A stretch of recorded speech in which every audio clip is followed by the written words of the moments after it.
नमस्कार, the deep dive में आपका स्वागत है। जी। आज हम एक तरह के खजाने की खोज पर निकलेंगे। खजाना? ये तो दिलचस्प लग रहा है। हाँ, पर ये कोई गड़ा हुआ सोना चांदी वाला खजाना नहीं है।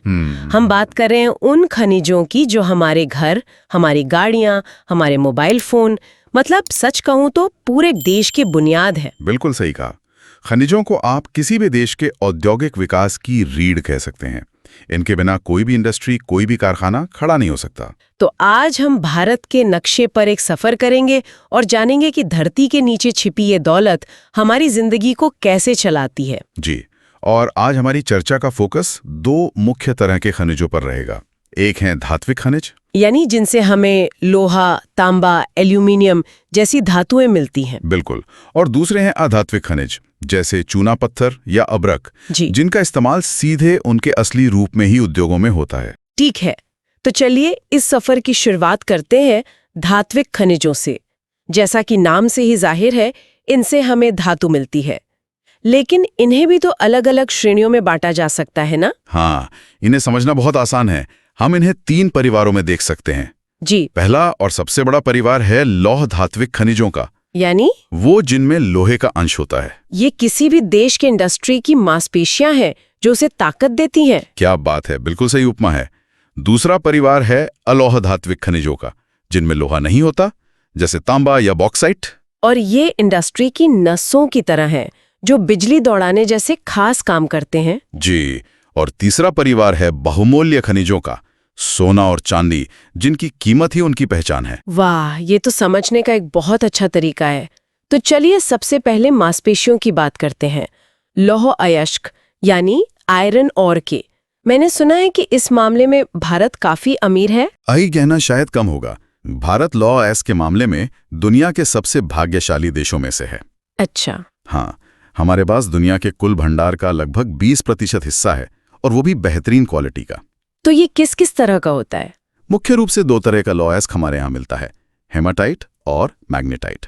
हेमेटाइट के बारे में मैंने पढ़ा है, ये सबसे अच्छा माना जाता है। बिल्कुल। आप हेमाटाइट को ए ग्रेड स्टूडेंट समझ सकते हैं, जिसमें लोहे की मात्रा 68% तक होती है। और मैग्नेटाइट भी बहुत अच्छा होता है, उसमें करीब 60% लोहा होता है। तो भारत के नक्शे पर ये ए ग्रेड का लोहा मिलता कहाँ है? वो कौन सी जगहें हैं जिन्हें हम देश की लौह पेटियां कह सकते हैं? ये बहुत दिलचस्प है। भारत का ज्यादातर लोहा 4 खास इलाकों में केंद्रित है। चलिए पूर्व से शुरू करते हैं। ठीक है। पहली और सबसे महत्वपूर्ण पेटी है उड़ीसा झारखंड बेल्ट। उड़ीसा झारखंड। ये सिर्फ खदानें नहीं हैं, ये भारत का औद्योगिक दिल है। जमशेदपुर जैसा शहर सिर्फ इसलिए बसा क्योंकि यहाँ पास में ही उच्च कोटि का लोहा और कोयला मिल गया। यानी यहाँ की खदानों ने ही भारत की औद्योगिक क्रांति को जन्म दिया। और दूसरी पेटी कहाँ है? अब हम देश के बीचों बीच चलते हैं, छत्तीसगढ़। छत्तीसगढ़। हाँ, यहाँ दुर्ग, बस्तर, चंद्रपुर पेटी है। छत्तीसगढ़ के बस्तर में बैलाडिला की पहाड़ियां तो दुनिया भर में मशहूर हैं। बैलाडिला, मैंने नाम सुना है। यहाँ का हेमेटाइट अयस्क इतना शुद्ध होता है कि उसे सीधे जापान और दक्षिण कोरिया जैसे देशों को निर्यात किया जाता है। अच्छा, मतलब ये हाईटेक स्टील बनाने के काम आता है? बिल्कुल। और दक्षिण भारत में भी तो लोहे के बड़े भंडार हैं। हाँ, अब दक्षिण की ओर चलें तो कर्नाटक में एक बहुत बड़ी पट्टी है, जो बेल्लारी, चित्रदुर्ग, चिकमगलूर, तुमकुर जैसे इलाकों को कवर करती है। इसे दक्षिण भारत का लौह खजाना कह सकते हैं। हाँ, कह सकते। और चौथी पेटी पश्चिम में है, महाराष्ट्र बुवा पेटी। ये आकार में छोटी है, लेकिन यहां से निकलने वाला अयस्क भी निर्यात किया जाता है। ये तो साफ है कि लोहा कुछ खास जगहों पर ही मिलता है, लेकिन इसका मतलब ये भी है कि जिन राज्यों में ये खदानें हैं उन पे पूरे देश की इंडस्ट्री निर्भर करती है। ये एक बहुत बड़ा रणनीतिक पहलू है। अच्छा, लोहे के अलावा मैंगनीज भी तो इसी परिवार का हिस्सा है? हाँ, और मैंगनीज के बिना लोहे की कहानी अधूरी है। वो कैसे?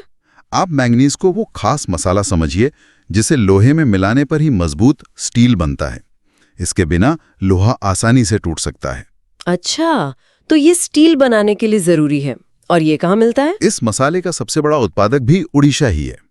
साथ में मध्य प्रदेश और महाराष्ट्र भी अहम भूमिका निभाते हैं। तो लोहा तो हमारे देश की रगों में है, ये तो साफ है। लेकिन हर उद्योग सिर्फ लोहे से नहीं चलता। हमें बिजली के तार बनाने के लिए तांबा चाहिए, हवाई जहाज के लिए हल्का एल्यूमिनियम चाहिए। इन मामलों में भारत कहाँ खड़ा है? ये एक बहुत अच्छा सवाल है। यहाँ कहानी थोड़ी अलग है। तांबे यानी कॉपर के मामले में हमारी किस्मत उतनी अच्छी नहीं है। हमारे पास इसके भंडार बहुत सीमित हैं। बहुत सीमित मतलब कहाँ पर है मुख्य रूप से? देश में सबसे प्रसिद्ध जगह है राजस्थान का खेतड़ी क्षेत्र। खेतड़ी? जी। दिलचस्प बात यह है कि यहाँ हजारों सालों से सिंधु घाटी सभ्यता के समय से तांबा निकाला जा रहा है। हजारों सालों से? जी। इसके अलावा मध्य प्रदेश का बालाघाट और झारखंड का सिंहभूम जिला दूसरे प्रमुख क्षेत्र हैं। यानी तांबे के लिए हम काफी हद तक आयात पर निर्भर हैं। हाँ, ये कहना गलत नहीं होगा। लेकिन एल्यूमिनियम के कच्चे माल यानी बॉक्साइट के बारे में क्या? बॉक्साइट के मामले में कहानी पूरी तरह पलट जाती है। यहाँ भारत एक सुपर पावर है। Super power? बिल्कुल। बॉक्साइट एक मिट्टी जैसी दिखने वाली चट्टान है, लेकिन ये जादुई है। इसी से हमें एल्यूमिनियम मिलता है। वही धातु जिससे हवाई जहाज, दरवाजे, खिड़कियां और हमारे किचन का फॉइल बनता है। एकदम सही। और इस मामले में ओडिशा देश का बेताज बादशाह है, जहां देश के आधे से ज्यादा बॉक्साइट के भंडार है। वाह! हमारी सरकारी कंपनी नाल्को ने तो इसे इतने सस्ते में निकालना और एल्यूमिना बनाना सीख लिया है कि पूरी दुनिया में उसका नाम है। ये तो वाकई गर्व की बात है। यानी एक तरफ तांबे की कमी है तो दूसरी तरफ बॉक्साइट का खजाना। सीसा जस्ता जैसे दूसरे अलौह खनिजों की क्या स्थिति है? सीसा और जस्ता यानी लेड और जिंक अक्सर जुड़वा भाइयों की तरह साथ साथ पाए जाते हैं। अच्छा। और इनका लगभग पूरा उत्पादन एक ही राज्य से होता है, राजस्थान। अब उस परिवार की बात करते हैं जिसका सबको इंतजार रहता है, बहुमूल्य खनिज, सोना और चांदी। तो भारत में केजीएफ कहाँ है? हाँ केजीएफ फिल्म ने कोलार की खदानों को अमर कर दिया।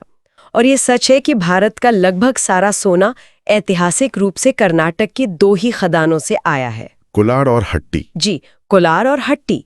लेकिन एक सच्चाई ये भी है कि कोलार की खदानें अब दुनिया की सबसे गहरी खदानों में से एक हो चुकी हैं। तो वहां से सोना निकालना अब मुश्किल हो गया होगा? बहुत महंगा और मुश्किल। इसलिए आज हमारी सोने की खपत के मुकाबले हमारा उत्पादन ऊंट के मुंह में जीले जैसा है। मतलब सोने के लिए हम लगभग पूरी तरह आयात पर ही निर्भर हैं। हाँ। और चांदी? चांदी की कहानी और भी दिलचस्प है। ये मुख्य किरदार नहीं बल्कि एक सह कलाकार है। सह कलाकार मतलब भारत में चांदी की अपनी कोई खदान नहीं है। ये ज्यादातर राजस्थान में सीसा और जस्ता के साथ एक सह उत्पाद मतलब बाय प्रोडक्ट के रूप में निकलती है। ये तो बहुत ही रोचक बात है। अच्छा, हमने धातुओं की तो बहुत बात कर ली, लेकिन उन खनिजों का क्या जिन्हें हम धातु में नहीं बदलते बल्कि सीधे इस्तेमाल करते हैं?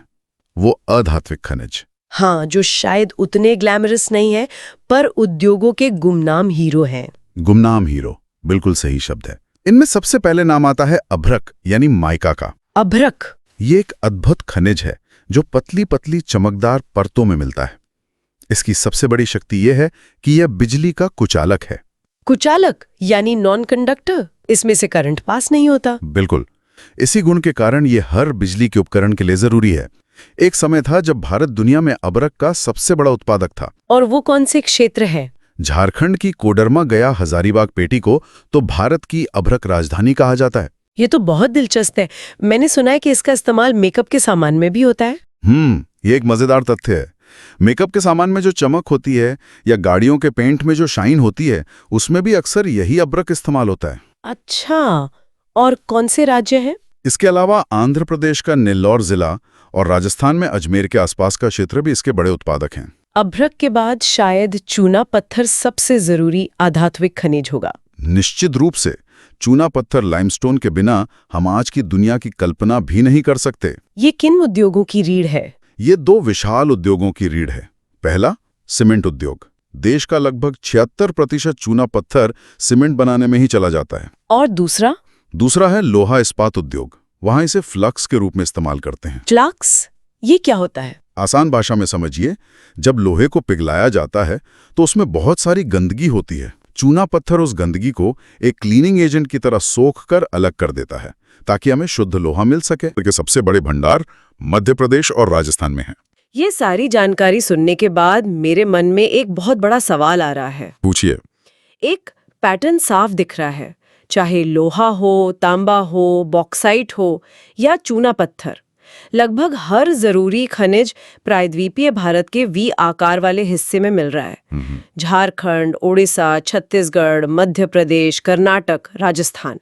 लेकिन उत्तर भारत के विशाल मैदान जैसे उत्तर प्रदेश, बिहार, पंजाब खनिज के मामले में लगभग खाली क्यों है? ये इस पूरी चर्चा का सबसे अहम और दिलचस्प हिस्सा है, और इसका जवाब भारत की भूवैज्ञानिक संरचना मतलब जमीन की बनावट में छिपा है। कैसे? भारत के लगभग 97% खनिज भंडार प्रायद्वीपीय पठार की चट्टानों में मिलते हैं। अच्छा। ये चट्टानें बहुत पुरानी, करोड़ों साल पुरानी हैं।